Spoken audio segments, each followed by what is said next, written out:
How do you think the US views India as a net security provider in the Indo Pacific? I mean, we've heard U.S. officials articulate this idea of wanting to see India be a net security provider in the Indo-Pacific. Do you think Mr. Modi's visit to Ukraine can help bring about an end to this war? I have been making the case since very soon after the invasion of Ukraine that India is one of the few countries that could position itself as a mediator. There are very few countries that could have that status, just because there are very few countries that have good relations with both Russia and Ukraine. I think it's really the strategic dimensions of the partnership that drive the relationship, and that, of course, ties into this shared view about China and the need to counter China's rise in power.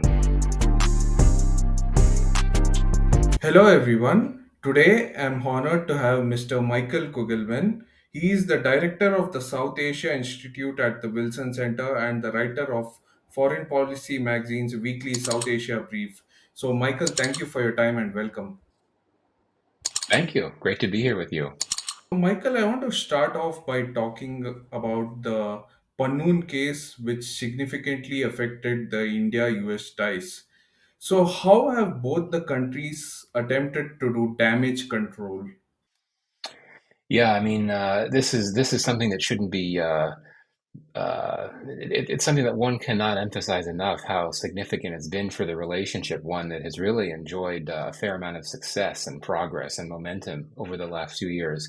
Look, I think it's useful to look at how the approach has been taken by both countries in contrast to what happened with the case in Canada.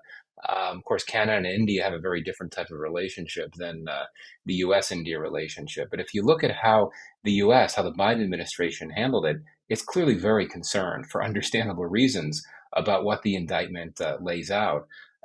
But what's notable is that the U.S. has done everything not publicly, in the sense that the administration really has not said much at all publicly, other than when asked in press conferences and so on. Senior U.S. officials, including President Biden himself, have conveyed their concern about the situation to interlocutors, but always privately, not not through the media, not through speeches and the parliamentary floor, as of course Justin Trudeau did in Canada. So it's just been a lot more quiet with the approach, and it's notable that the Indian response to the allegations from the U.S. was very different. It was not defensive. It was not denying. It was basically saying that we're going to work things out. So I think in terms of damage control, this is a relationship that has a lot of goodwill and trust baked into it, just because of how it's expanded and intensified over the last few years. So I think that you don't have to do that much damage control, right? In the sense that you don't have to fear that things will fall apart, which is, I think, a fear with the India-Canada relationship.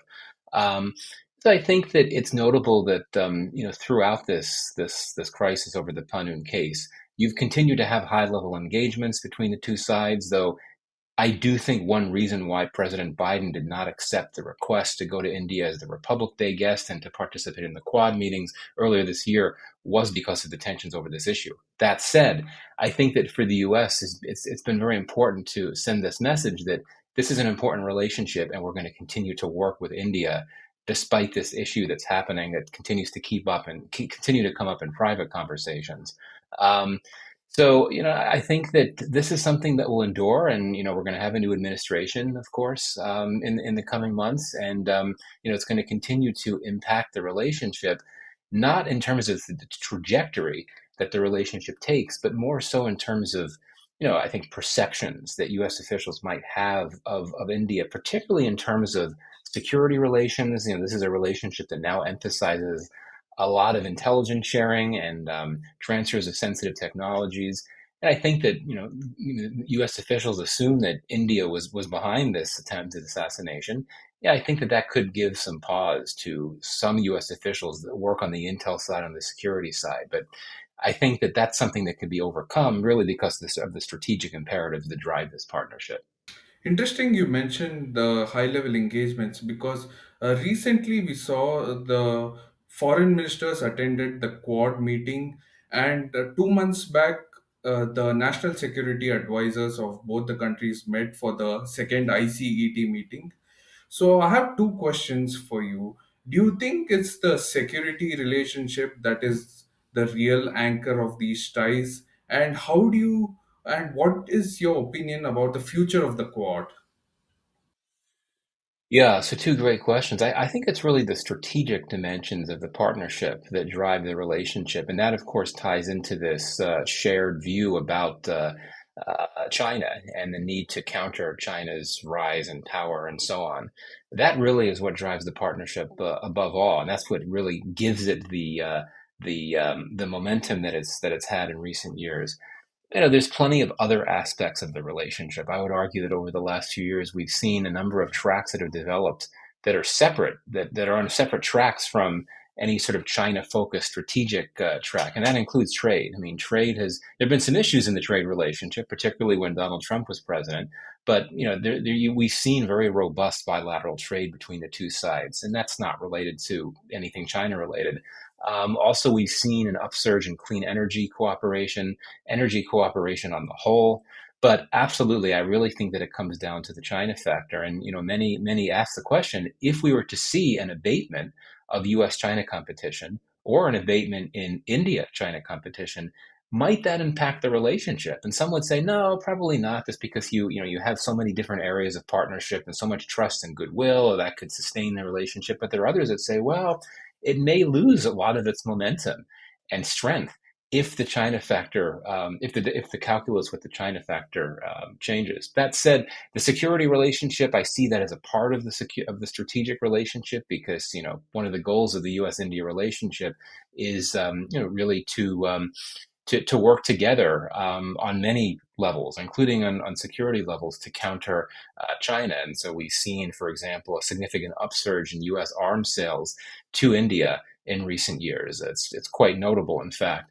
Um, but I think that the U.S. and India look to pursue their strategic partnership, but not only through security channels, right? I mean, tech. You mentioned the ISET meetings before. One of the big goals for the U.S. is to work with India to strengthen India's capacity to become the type of global tech player. It already is a key global tech player, but to become the type of global tech player that can that can attract tech companies that want to move production away from China into India. They want to transform India into the type of country that can be more present in global supply chains for various forms of tech development, such as semiconductors.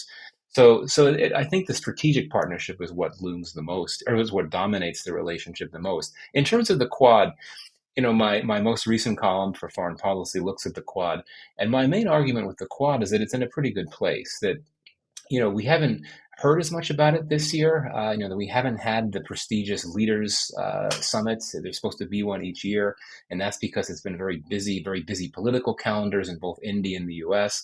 And that's why I think that the foreign ministers meeting, which took place some days ago, was very significant, because it really, in my view, reiterated the strength of this grouping. And if you look at the joint statement, which was unusually long and unusually substantive, you see identification of collaborations across so many sectors, energy security, traditional security, tech, and so many other things.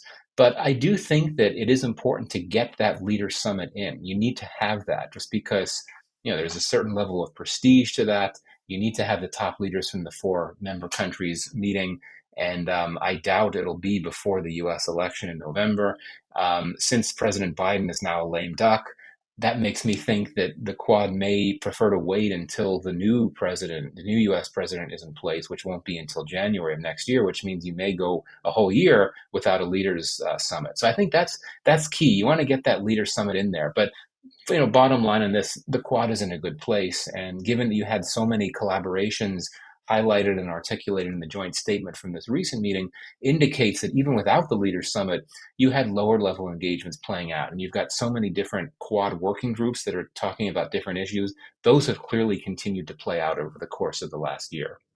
Interesting you mentioned that, because I want to ask you about the naval cooperation between the two countries, India and the US. How do you think the US views India as a net security provider in the Indo Pacific?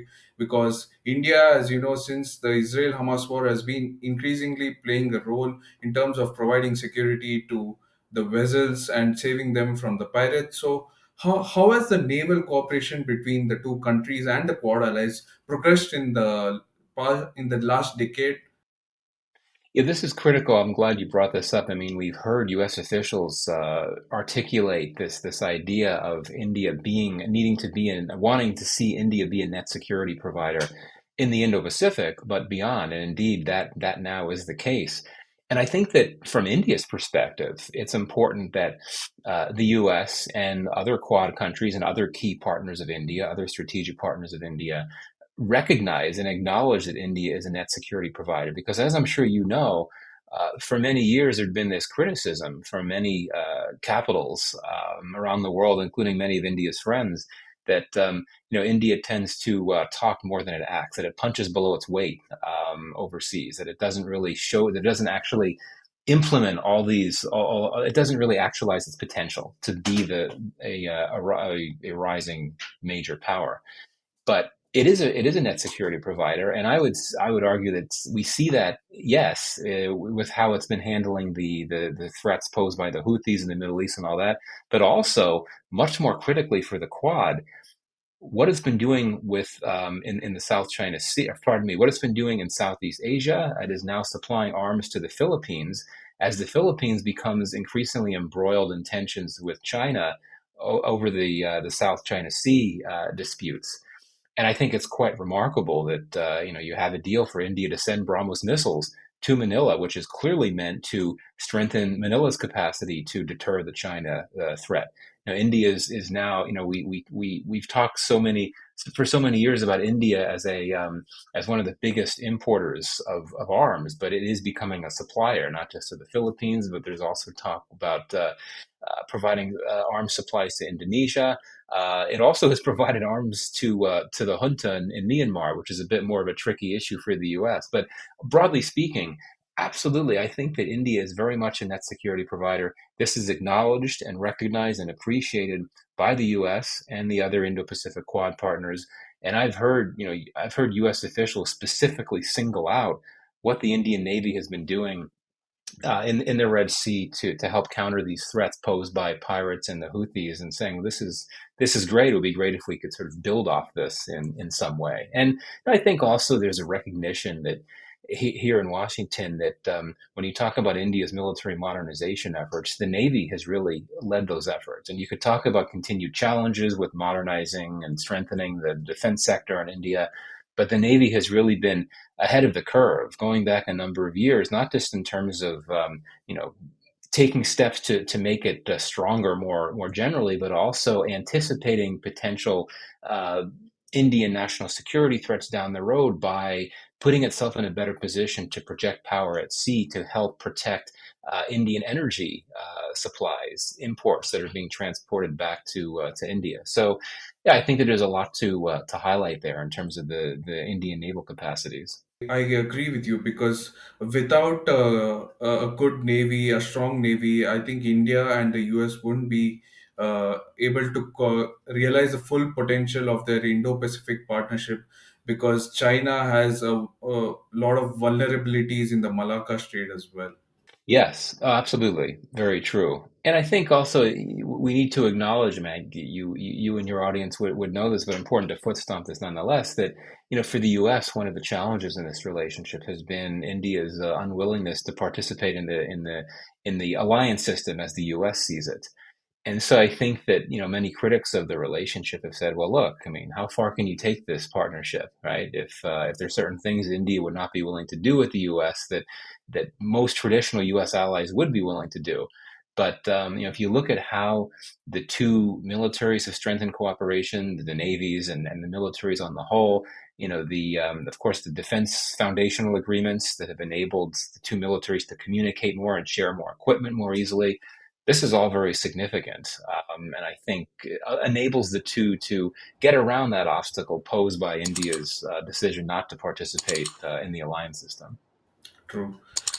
Now I want to like to know your opinion about Mr. Modi's recent visit to Russia. There was a lot of criticism in the US. On the other hand, Mr. Shashi Tharoor has mentioned that Modi's upcoming visit to Ukraine, which is likely to happen on the 23rd of this month, is a good opportunity to reset ties with the West. So, do you think Mr. Modi's visit to Ukraine can help bring about an end to this war? And do you think US will value India's efforts to bring an end to this war? I mean, I have been making the case since very soon after the invasion of Ukraine that India is one of the few countries that could position itself as a mediator. There are very few countries that could have that status, just because there are very few countries that have good relations with both Russia and Ukraine.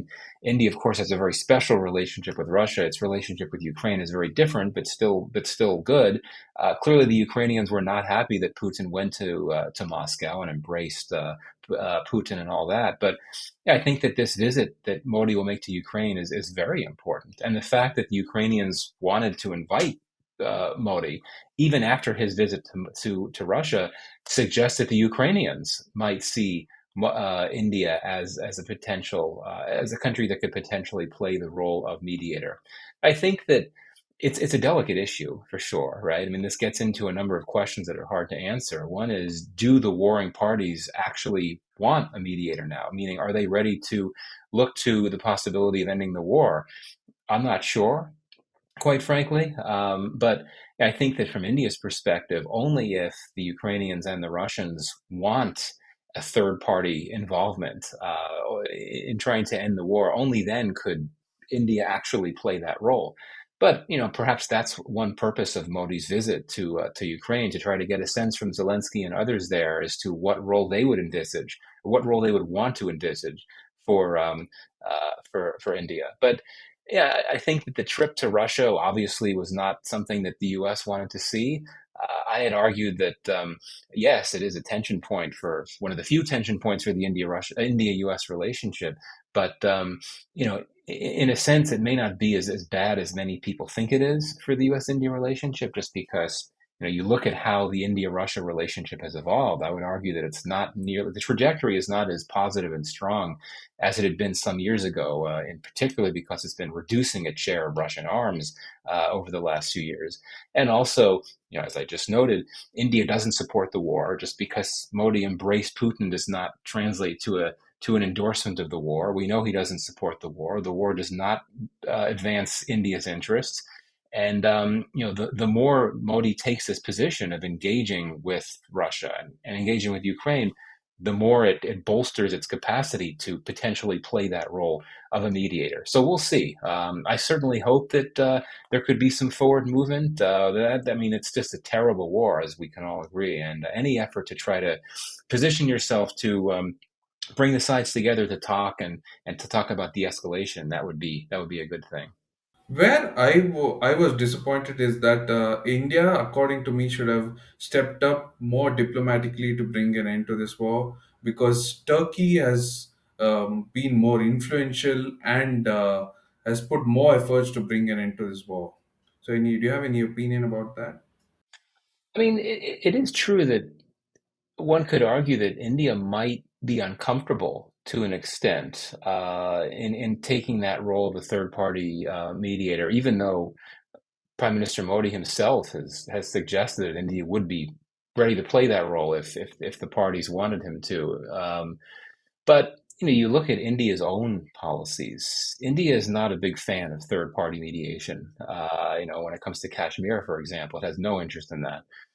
So yeah, I think that it might be a bit uncomfortable in terms of playing that role. But again, this is a war that does not at all advance its interests. It draws Russia closer to China. It puts a lot more pressure on India as it tries to balance its relations with the U.S. and the West and Russia. Um, it causes economic impacts and so on.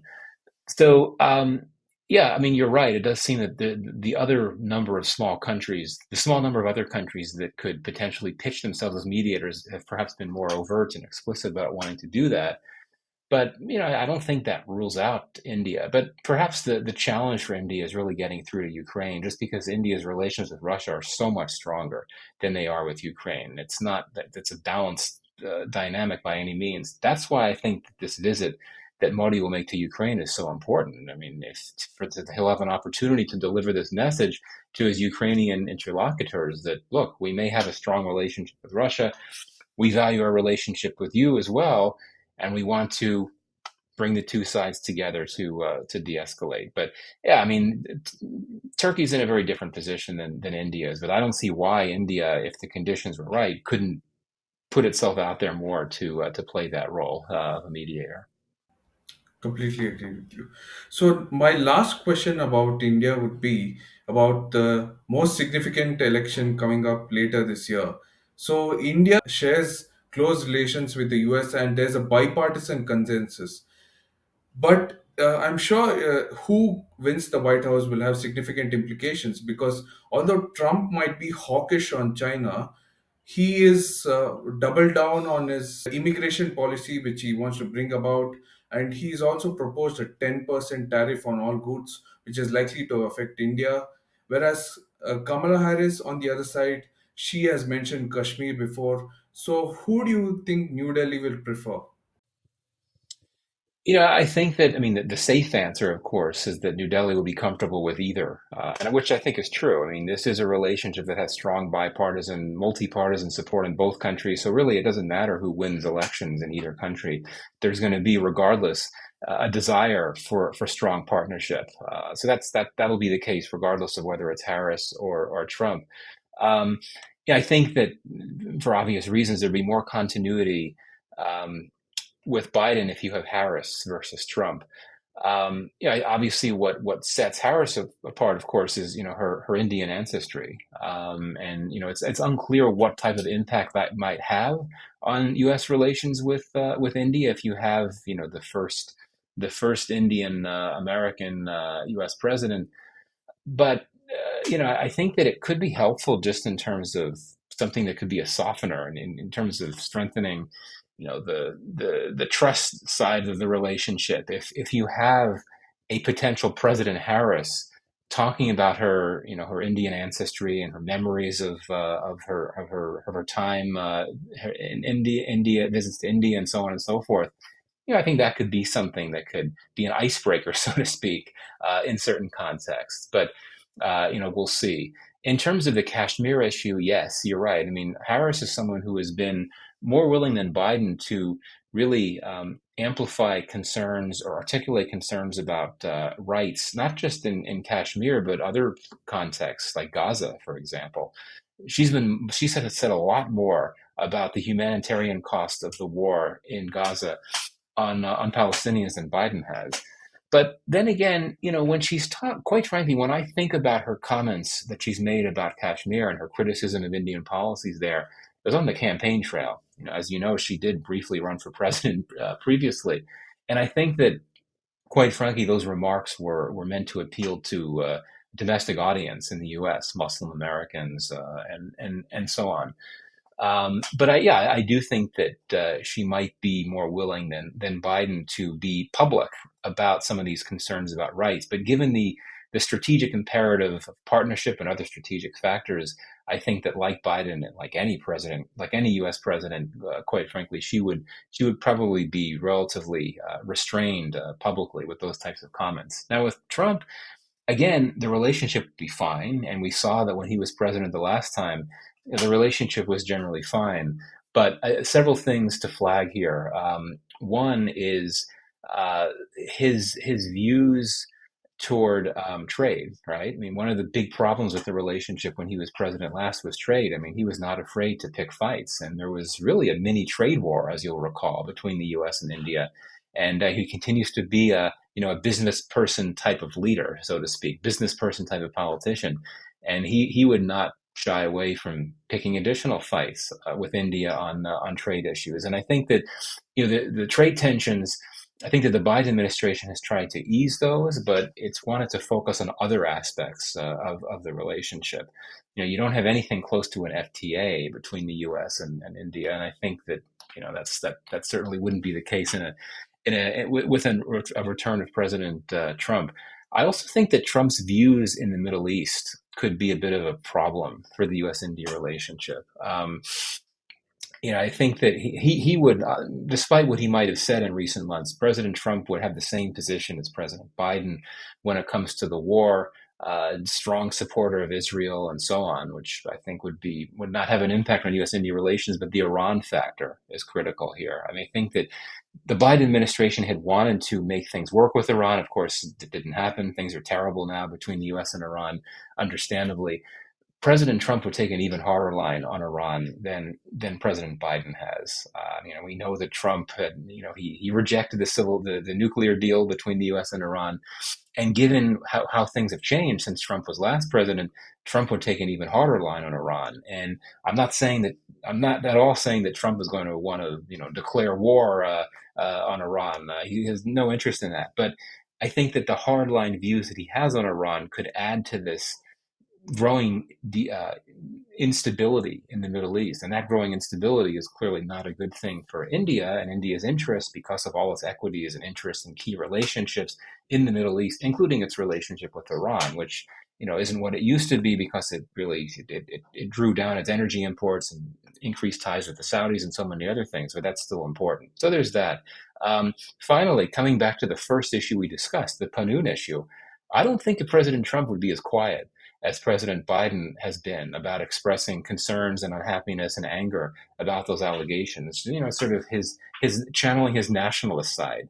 So that could become an issue because the Pannun issue is not going to go away if by the next few months. So if President Trump were to return, yeah, I think that we could expect him to say some things publicly about it that might not be received well in India. Finally, on this, Russia is a wild card, right? I mean, the conventional wisdom is that President Trump is softer on Russia than Biden has been. It probably would be true, and I think that Trump would be he would want to be that guy that brings an end to the war, right? And we talk about how India could play a role, how Turkey could play a role. If Trump returned, he would want to be that guy, and this is clearly a good thing for India, for U.S. India relations, if things were to go in that direction. But I think that the flip side, if you take a different view, is what if Trump wants to push back against criticism that he's soft on Russia and he wants to make a statement? He's a maverick. He's hard to predict. What if he took a harder line on Russia? What if he started to take notice of India's relationship with Russia and its energy imports from Russia and its arms relationship with Russia? And what if he started to pressure India on that more so than the Biden administration has? So that's a wild card, the Russia factor. Bottom line, I've said a lot, but my bottom line is that things would be fine for the U.S. India relationship no matter which president comes about. But I do think that there'd be a few more challenges and obstacles if President Trump will return, as compared to if President Harris were to enter the White House. Comments on Trump's immigration policy because like to affect Indians a lot. Yeah, and that's something that quite frankly I don't follow as much. So I can't really weigh in as much. But indeed, I mean, you just look at the sharp divergences, not just between Trump and Biden or Trump and Harris, but the Republicans and the Democrats on immigration issues. It does suggest that he would take on a very different position. And when it comes to issues like H1B visas and the specific types of visas that impact Indian Americans, yeah, I think that there will be that risk. But again, it's hard to say. I don't look at that issue as much as I do others. So we'll just have to see.